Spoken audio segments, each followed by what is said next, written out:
Buenas noches, hermanos.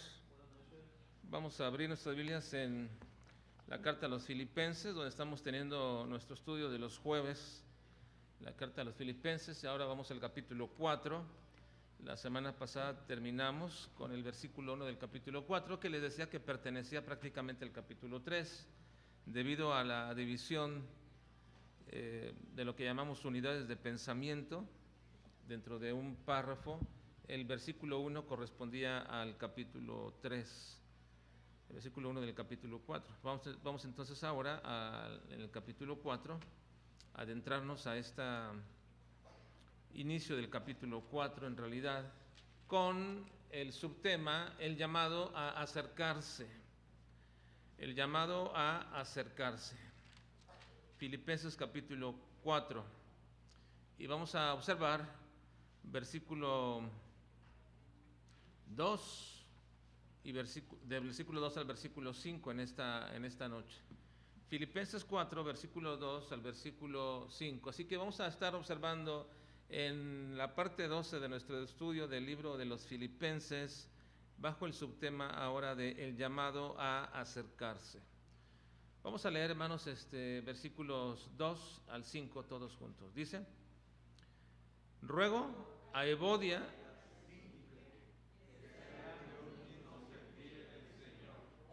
y asimismo te ruego también a ti, compañero, a estas que combatieron juntamente conmigo en el Evangelio, con Clemente también y los demás colaboradores míos, cuyos nombres están en el libro de la vida.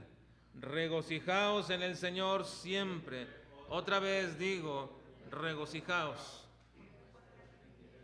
Sea conocida de todos los hombres, el Señor está cerca.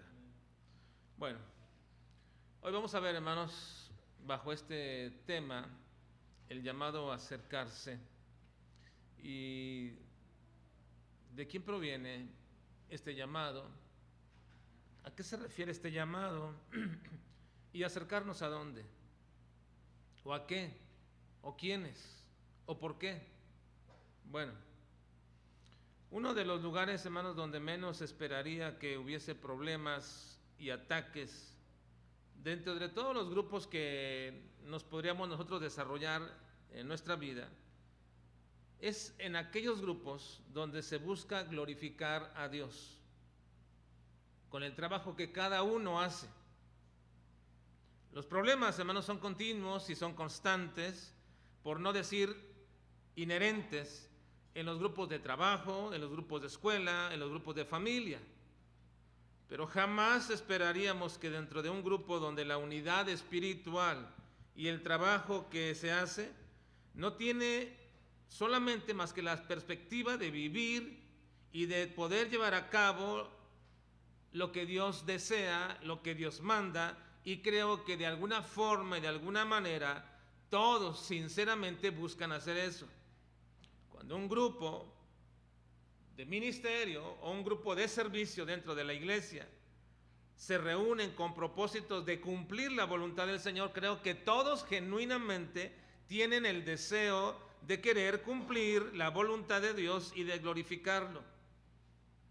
Ningún grupo de trabajo dentro de la iglesia tiene la perspectiva de vivir mejor o ser este grupo un medio de obtención de cosas materiales o de una vida más acomodada. No hay ese propósito, no hay esa perspectiva.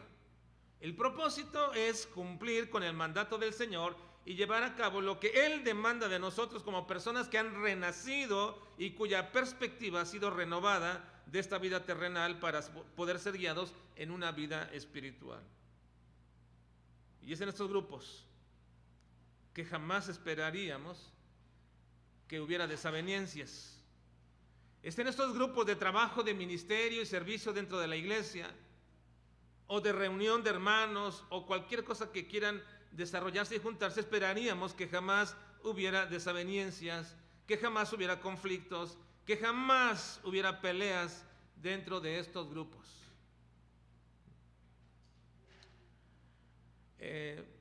Hago un pequeño paréntesis. Yo sé que no tenemos ahorita clases para niños, ¿verdad? Pero me gustaría que los niños pudieran estarse con sus papás, por favor, ¿verdad? Para evitar cualquier cosa. ¿Me pueden ayudar, por favor, papás, teniendo a sus hijos con ustedes?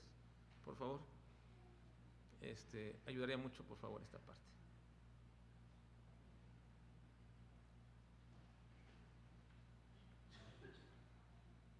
Ahora, yo creo, hermanos, que cuando estas cosas ocurren dentro de grupos de trabajo, de desarrollo ministerial, dentro de las iglesias, dentro del ámbito de la vida del cristiano, nada es más triste, nada es más triste, nada es más desalentador que cuando encontramos estos conflictos con la iglesia o bien con algunos hermanos de forma particular. Nada es más desalentador para un cristiano fiel y comprometido con el Señor que tener un conflicto con otro cristiano. Podemos quizás soslayar un poco los conflictos en el trabajo, con un compañero, con el jefe, con quien sea. Podríamos quizás entristecernos que haya desavenencias en la familia, lo entiendo. Pero nada es más desalentador para un cristiano fiel, comprometido y deseoso de hacer la obra de Dios y la voluntad de Dios que tener conflictos con otros cristianos. En el área de los conflictos, hermanos, hay muchas razones por las que estos se suscitan. Hay muchas razones por las cuales comienzan a surgir conflictos. Pero nos preguntamos, ¿acaso deberíamos dejar pasar todo y hacer todo como si no nos afectaran las diferencias que pudiéramos tener? ¿O acaso deberíamos siempre ceder a los demás a fin de evitar los conflictos? Y con esto estamos asumiendo o dejando entrever que no hay ningún problema en que las cosas se hagan como otros desean y que no nos interesa realmente la forma, ni las maneras, ni el fondo, porque al fin queremos evitar los conflictos. O definitivamente, hermanos, necesitamos mantenernos en nuestra posición y postura porque tenemos un compromiso con lo que creemos y estamos convencidos, y que si en ello existe un conflicto que nos separe de otros creyentes, entonces pagaremos ese precio. Bueno, en la parte que nos corresponde esta tarde del libro de los Filipenses, en este capítulo 4, vamos a ver algo acerca de esta circunstancia en la cual el apóstol Pablo se refiere de manera muy especial. Versículo 2 dice: ruego a Evodia y a Síntique que sean de un mismo sentir en el Señor. Ruego a Evodia y a Síntique que sean de un mismo sentir en el Señor. No sabemos mucho acerca de Evodia y de Síntique. Ese es el único lugar donde se le menciona en toda la Biblia. Algunos comentaristas, incluso algunos de los primeros siglos como Crisóstomo y Teodoroto, piensan que se trataba de dos damas particularmente famosas en la iglesia de Filipos, que probablemente eran diaconisas dentro de la iglesia de Filipos, no diaconisas en el término de oficiales, sino servidoras, porque sus virtudes eran muy buenas y de buenas obras. Pero incluso, hermanos, hay otros que sugieren y tienen una fuerza muy importante en sus argumentos al decirnos que no se tratan de dos mujeres. Evodia y Síntique en realidad, dicen, no son dos mujeres. Está hablando de un matrimonio. Muchos piensan así. Hay quienes ven esta línea de esta manera, que la discusión, que las diferencias se está dando dentro del matrimonio, en el ministerio de algunos, y dicen, y tienen para ello argumentos fuertes que decirlo. Por ejemplo, el mismo hecho de decir que Síntique en el griego o entre los griegos es un nombre más común para un hombre que para una mujer. De hecho, dice, no encuentran alguna relación o no encuentran algún lugar donde el nombre de Síntique se refiere a una mujer. Es más bien el de un hombre. Y han dicho entonces que realmente se parecería ser que Síntique es el marido de Evodia o Eodias, como se pronuncia en griego. Ahora, el nombre de Evodia significa un olor agradable y el de Síntique significa afortunado, afortunada. Ahora, algunos que piensan que se refiere a un matrimonio, a esta desaveniencia, de siguiente elimina esta suposición, porque en el versículo 3 dice: asimismo te ruego también a ti, compañero fiel, que ayudes a estas que combatieron juntamente conmigo en el Evangelio, con Clemente también y los demás colaboradores míos, cuyos nombres están en el libro de la vida. Así que la denominación o el término estas entonces ya implica a un femenino, son mujeres, aunque estos comentaristas dicen que ese es un término neutro y por lo tanto se le llama así o denomina femeninamente porque están pensando que son dos mujeres, pero en realidad dicen puede ser estas o estos. Bueno, no importa. En realidad yo pienso que se trata de dos mujeres, independientemente si son dos mujeres, pero casi creo que son dos mujeres y es muy probable que así sea. Aún, incluso hay quienes piensan, hermanos, hay quienes piensan que una de estas mujeres es la esposa del apóstol Pablo y que está rogando para que ayuden y para que les ayude el pastor de aquel lugar, el compañero fiel, les ayude a poder entrar en buenos términos, porque el apóstol Pablo, la esposa del apóstol Pablo, que ahora estaba ya en Filipos, estaba teniendo problemas con una hermana y estaba rogando que les ayudaran. Bueno, son elucubraciones de algunos, ¿verdad? Pero en realidad lo que tenemos aquí en el verso sencillamente en español es que se trata de dos mujeres. Estas combatieron en el Evangelio, así que se refería a dos mujeres, y eso es muy probable, aun cuando aquellos que piensen que era una mujer y su esposo, tenemos que concluir que esta se refiere siempre a dos mujeres que ayudaron al apóstol Pablo. Personalmente creo esto, que son dos mujeres que eran prominentes dentro de la iglesia de Filipos y que en cierto momento fueron de gran ayuda para el apóstol Pablo, y la forma en que ellas llegaron a ser de importancia para el ministerio de Pablo es que el mismo Pablo dice que ellas combatieron con él por el Evangelio. Ahora, la palabra aquí que menciona el apóstol Pablo, versículo 3, asimismo te ruego también a ti, compañero fiel, que ayudes a estas que combatieron juntamente conmigo en el Evangelio. Esta manera de expresar el apóstol Pablo de estas dos mujeres que combatieron es una expresión muy peculiar, porque esta es una expresión militar. Así que no está hablando meramente de gente simpatizante, mujeres que dicen, vamos a orar por ti, apóstol Pablo, ¿verdad? Que el Señor te ayude, y estaríamos en oración y en ruego por ti, que Dios te ayude. No, y ahí te damos una ofrenda para que te... No se refiere a gente simpatizante. Cuando Pablo dice, combatieron juntamente conmigo en el Evangelio, no está hablando de simpatizantes o de alguien que estaba unido a la causa de manera emocional con el apóstol Pablo. Implicaba que pasaron las mismas adversidades que el apóstol Pablo pasó, y que cada vez que el apóstol Pablo era perseguido, también ellas eran perseguidas juntamente con él. Y cada vez que el apóstol Pablo era echado fuera, o que lo acosaban o hacían algo contra el apóstol Pablo, ellas están juntamente con el apóstol Pablo. La palabra juntamente es una relación muy cercana que no permitía que ellas se fueran o estuvieran fuera del entorno que le pasaba al apóstol Pablo. Así que ellas se mantuvieron al lado del apóstol Pablo, al menos hasta este momento en que el apóstol Pablo está escribiendo esta carta desde la cárcel, y aquellas mujeres ya están en Filipos. Pero con todas estas características de estas mujeres, que eran genuinamente, no solamente seguidoras de una causa, sino verdaderamente convertidas al Señor, y creo que eran convertidas al Señor porque el apóstol Pablo dice ahí en el versículo 3 que cuyos nombres están en el libro de la vida. Así que Pablo está hablando de dos mujeres que son realmente convertidas, comprometidas con el Evangelio, de ayuda al apóstol Pablo, de bendición para la vida del apóstol Pablo, y que a pesar de todo esto, como dice el apóstol Pablo, que colaboraron con él, sus nombres estaban escritos en el libro de la vida.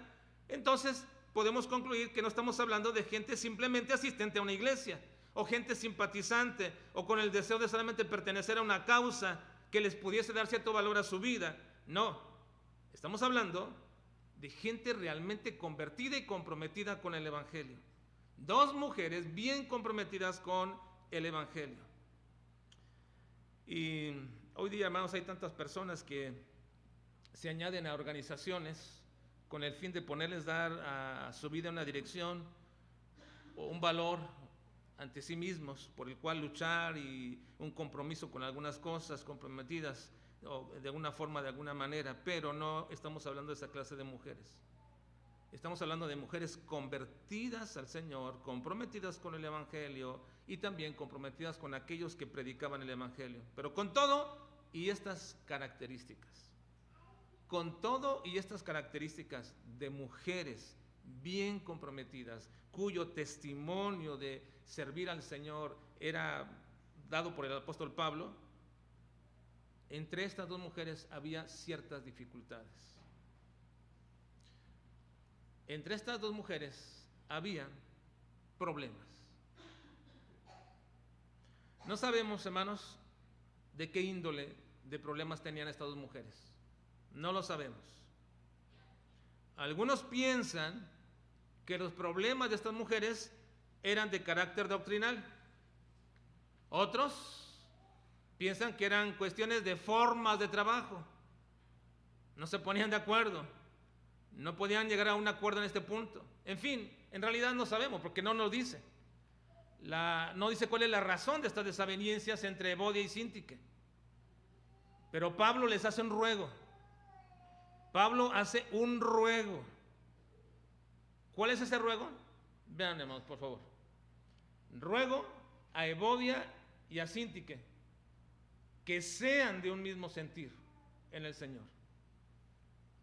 El ruego, hermanos, del apóstol Pablo es que se acerquen y que se junten con un propósito, que se pongan de acuerdo para tener el mismo pensamiento entre estas mujeres. Miren, ya hemos hablado muchas veces acerca de este asunto, hermanos, y una exégesis requiere de pronto no necesariamente un conocimiento exhaustivo del griego, pero sí por lo menos hacer un trabajo en el griego, que es el idioma original en que se escribió, para poder entender un poco más las frases al español. El español está bien, pero a veces en las traducciones nuestra idea queda un poco limitada y hay que ir un poquito a veces a la idea griega. Dice, ruego a Evodia y a Síntique que sean. La palabra aquí, que sean, es una palabra griega que es parakaleo. Sean. Es parakaleo. ¿Qué significa parakaleo? Bueno, parakaleo significa llamado a acercarse. Así que lo que el apóstol Pablo está diciendo aquí, les ruego que se acerquen para que tengan un mismo sentir y un mismo pensamiento. Así que Pablo está haciendo un llamado muy especial que significa acérquense entre ustedes y pónganse de acuerdo. Ahora, esta palabra parakaleo, hermanos, es muy significativa. Llamar cerca a alguien, llamar a acercarse a alguien. Recuerden que uno de los títulos que el Espíritu Santo recibe es precisamente muy parecido a esto, que se llama Paracletos, que es exactamente casi lo mismo. Parakaleo es llamado a acercar, Paracletos es uno que se acerca siendo llamado. Así que el Espíritu Santo llamado Paracletos, que es uno llamado cerca de nosotros, y se traduce muchas veces como el Consolador. Cuando ustedes van a Juan capítulo 16, versículo 7, o todo el Evangelio de Juan, por ejemplo, en Juan 16, 7 se refiere al Espíritu Santo diciendo de esta manera.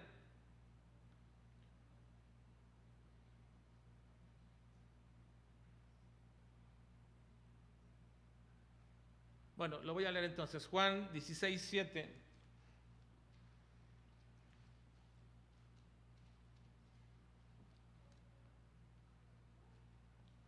Dice,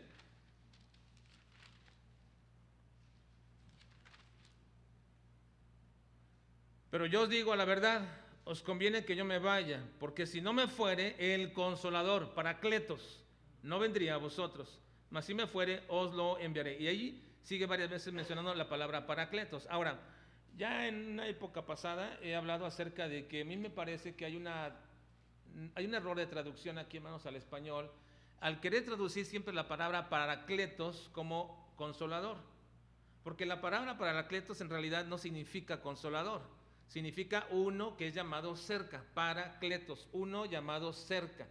Ahora, si es para consolar, entonces el Paracletos es un consolador. Si es para enseñar, entonces el Paracletos es ¿un qué? Maestro. Y si es llamado para defender, entonces el Paracletos es un abogado. Y así aparece la palabra Paracletos varias veces. Cuando se refiere al Espíritu Santo como consolador, es llamado Paracletos. Cuando es llamado también para enseñar, es llamado Paracletos, pero ya no es consolador, ahora es maestro. Y también al mismo Señor Jesucristo se le llama Paracletos. Miren, en Juan capítulo, primera de Juan capítulo 2, versículo 1, dice: hijitos míos, estas cosas os escribo para que no pequéis. Y si alguno hubiere pecado, Paracletos tenemos para con el Padre, a Jesucristo, el justo. Así aparece en el griego. Paracletos tenemos para con el Padre, a Jesucristo, el justo. Entonces, es uno que es abogado. Abogado.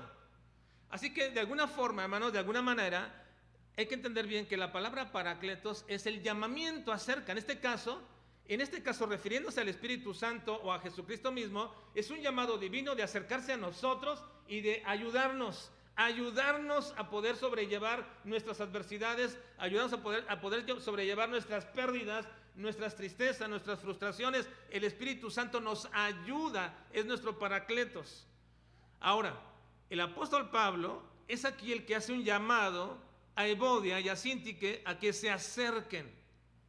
Paracaleos, acérquense, júntense. ¿Con qué propósito?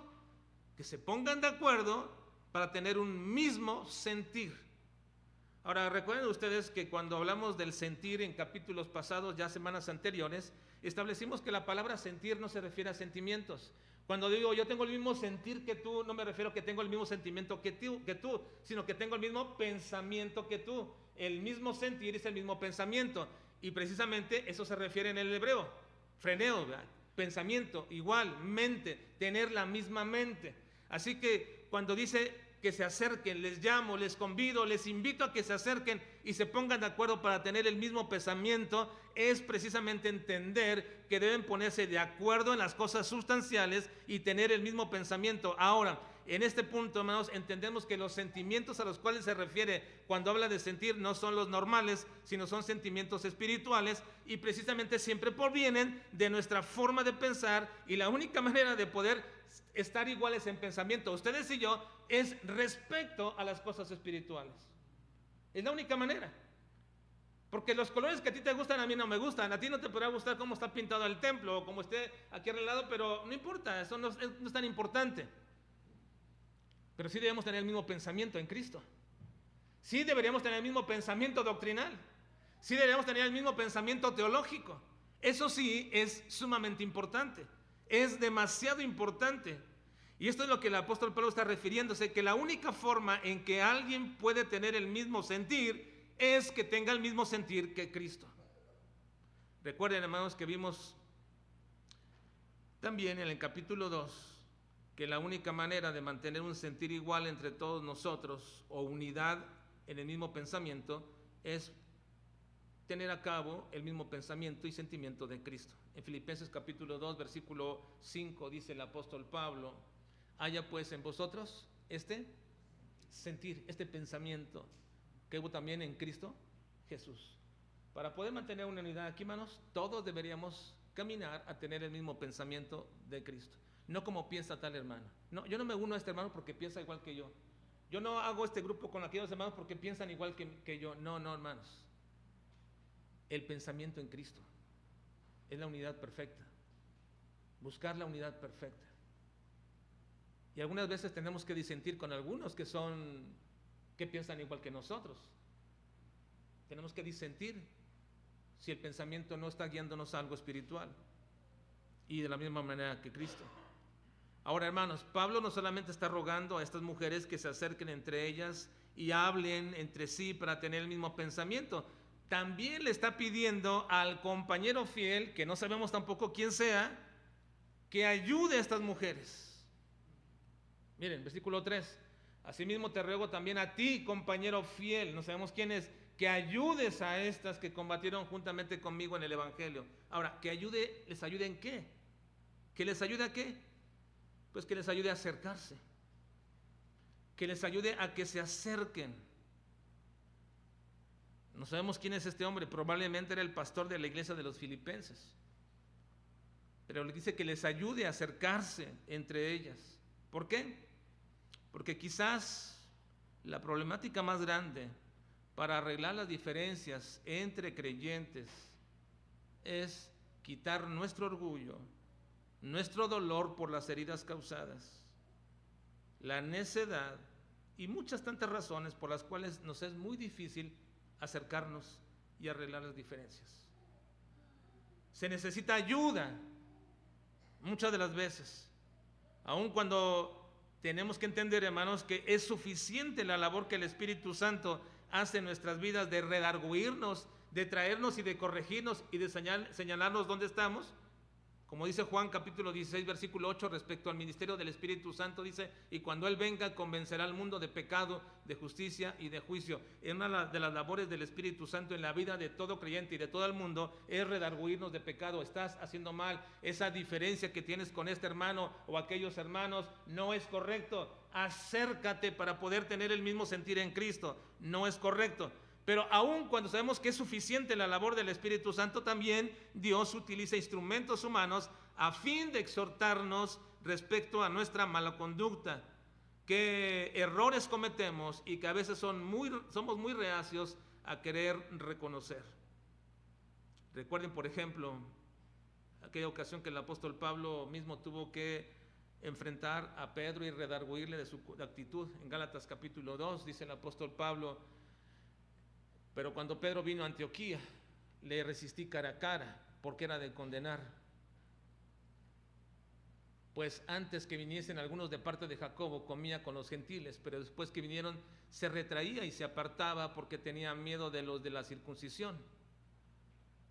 Y en su simulación participaban también los otros judíos, de tal manera que aún Bernabé fue también arrastrado por la hipocresía de ellos. Pero cuando vi que no andaban rectamente conforme a la verdad del evangelio, dije a Pedro delante de todos: si tú, siendo judío, vives como los gentiles y no como judío, ¿por qué obligas a los gentiles a judaizar? Lo enfrentó y posteriormente vemos como el apóstol Pedro tiene una actitud, hermanos, de expresión de aprecio y cariño por el apóstol Pablo.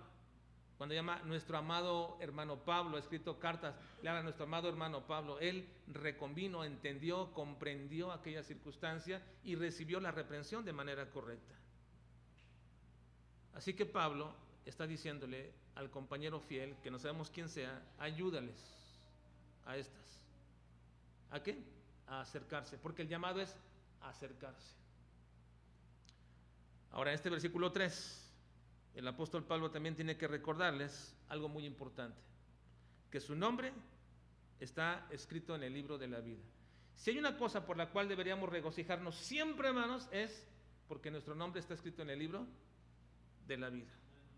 Eso es algo que debería ser la razón suficiente, hermanos, por la cual todo creyente aquí en la tierra debería poder oír el llamado para acercarse a sus hermanos con esas diferencias. ¿Por qué deberíamos tener estas diferencias aquí entre nosotros? Es triste decirlo, hermanos, pero cuando alguien está en conflicto y alguno de los creyentes es movido a acercarse para arreglar esas diferencias y el otro creyente rehúye tal acercamiento, es una manifestación de inmadurez espiritual.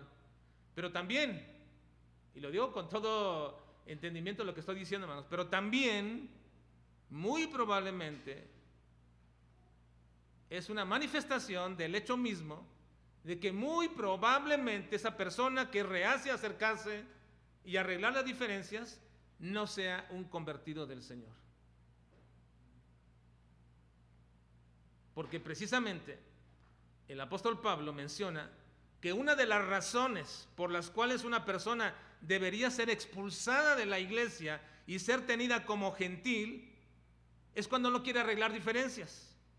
Incluso el Señor Jesucristo dijo que si alguien rehusaba arreglar una diferencia entre sus hermanos a fin de mantener el mismo pensamiento en Cristo, entonces debería ser tenido como gentil y publicano.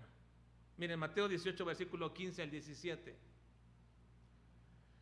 Por tanto, si tu hermano peca contra ti, ve y repréndele estando tú y él solos. O sea, arreglan, se acercan. Es un llamado a acercarse, arréglense. Si te oyere, has ganado a tu hermano. Hasta ahí está bien. Mas si no te oyere, escuchen, mas si no te oyere, toma aún contigo a uno o dos, para que en boca de 2 o 3 testigos conste toda palabra. Y sigue. Si no los oyere a ellos, dilo a la iglesia. Y si no oyere a la iglesia, tenle por gentil y publicano. Entonces, una persona que es reacia a querer arreglar las diferencias en virtud de la unidad cristiana y mantener un mismo pensamiento en Cristo, dice el Señor Jesucristo que después de todo esto debería ser tenido como un gentil y publicano. No un gentil que no es judío, sino un gentil que no conoce a Cristo. Esa es la manera de expresar la palabra gentil, uno que no conoce a Cristo. Incluso el apóstol Pablo dice que una persona que causa división, y eso se refiere a que no se pone de acuerdo, a que no oye el llamado a acercarse y zanjar sus diferencias, a que no puede arreglar la condición y circunstancias, sino que se mantiene en su postura y comienza a causar divisiones, después de varias veces de exhortarlo y no querer arreglarlo, entonces debe ser expulsado y desechado de la iglesia. Tito 3:10, vean, al hombre que cause divisiones. Y una persona que causa divisiones es aquella que ve y tiene una diferencia con alguien y no la quiere arreglar, y al hacer esto, al no querer arreglar, comienza a causar división. Entonces, después de una y otra amonestación, deséchalo.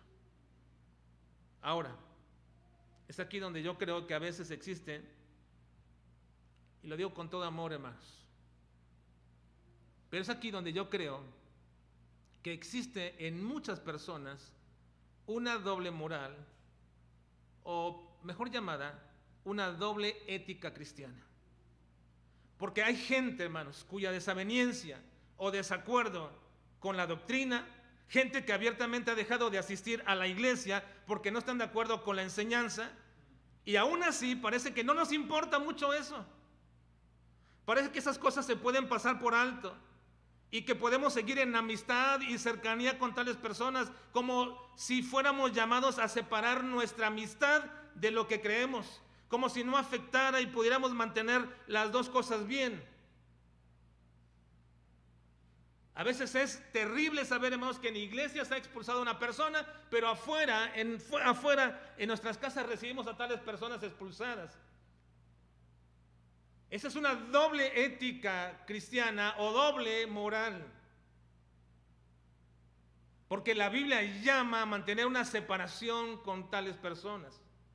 En Romanos 16:17 dice el apóstol Pablo este sentido: mas ruego, oh hermanos, que os fijéis en los que causan divisiones y tropiezos en contra de la doctrina que vosotros habéis aprendido, y que os apartéis de ellos.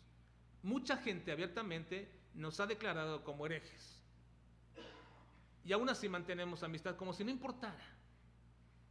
No importara lo que dicen y no importara la doctrina. Hay gente que se ha tenido que ir por variadas razones de nuestra iglesia.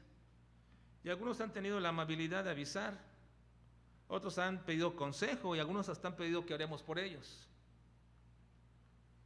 Pero hay otros que denigran a los hermanos, que inventan chismes y mentiras y que se mofan de lo que creemos. ¿Cómo podrías mantenerte aún en cercanía con estas personas? ¿Cómo puede ser esto? No digo que los odies, no, jamás. No digo que les pagues de la misma manera, tampoco. Pero hermanos, no abona nada a la unidad de la iglesia, ni bendice a la iglesia, ni bendice a los maestros de nuestra iglesia, ni bendice al pastor o los pastores, que sigas manteniendo compañerismo y comunión con dichas personas. Mira lo que dice 2 Corintios 2, 5 al 6 a este respecto. Dice, está hablando de aquel hombre que fue encontrado en un pecado y lo desecharon, y el apóstol Pablo dice: pero si alguno me ha causado tristeza, no me la causó a mí solo, sino en cierto modo, por no exagerar, a todos vosotros. Le basta a tal persona esta reprensión hecha por muchos. Así que cuando alguien está en esta condición de división, de no querer arreglar los asuntos, de que no ponerse de acuerdo, no tener el mismo pensamiento en Cristo Jesús, no solamente entristece a uno, sino entristece a todos. Ahora, con todo y eso, te preguntarás, pues ¿de qué estamos hablando? ¿Buscamos la separación de aquellas personas o buscamos el acercarnos? Bueno, el asunto aquí, el tema es acercarnos, el acercamiento, porque ese es el llamado del Espíritu Santo. Pero quien rehúsa acercarse y tener el mismo sentir, y rehúsa la unidad espiritual, y rehúsa buscar el mismo pensamiento en Cristo, entonces desobedece a Cristo y se opone al deseo de Cristo de la unidad cristiana. Dice Juan 17:21, para que todos sean uno, como tú, oh Padre, en mí y yo en ti, que también ellos sean uno en nosotros, para que el mundo crea que me enviaste. Hermanos, las divisiones, los problemas, los alejamientos, es porque se rehúsa el llamado al acercamiento. No sé cuántas veces quizás tú has sido compelido e impelido por el Espíritu Santo a acercarte a zanjar las diferencias con alguien. No sé cuántas veces tú has sido llamado por el Espíritu Santo a arreglar ese asunto. No pienses que el tiempo lo va a arreglar, no pienses que ya se va a olvidar, no pienses que las cosas ya, si no nos vemos es mejor, si no nos saludamos mejor, simplemente ahí estamos juntos y ya en el templo y de afuera cada quien por su lado. No, hermanos, si somos del mismo cuerpo en Cristo Jesús, debemos ser llamados a un acercamiento y arreglar esos asuntos. ¿Por qué? Porque ese es un llamado del Espíritu Santo en el deseo y en el amor de que nos mantengamos en unidad, en la unidad cristiana, que seamos del mismo sentir. El apóstol Pablo dice, ruego. Es un llamado muy importante. Ruego. No les estoy pidiendo, no los estoy mandando, les estoy rogando que se acerquen y tengan un mismo sentir, que arreglen el asunto. Y cuando lo hace alguien y el otro lo desdeña y el otro lo desecha y el otro no quiere, bueno, ya no es tu problema, pero acércate y busca el mismo sentir en Cristo. Esto glorifica a Dios, eso mantiene la unidad entre los creyentes y eso mantiene nuestro gozo en la vida cristiana. Vamos a orar, por favor.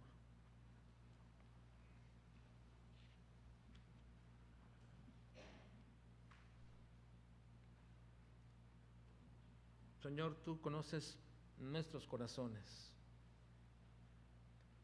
Tú sabes cuán importante es, Señor, para tu cuerpo, la iglesia, el poder mantener, Señor, la unidad bajo el mismo pensamiento en Cristo Jesús. Hay muchas cosas que no nos ponemos de acuerdo, Señor. Hay muchas cosas por las cuales quizás podríamos tener diferencias y no acordar.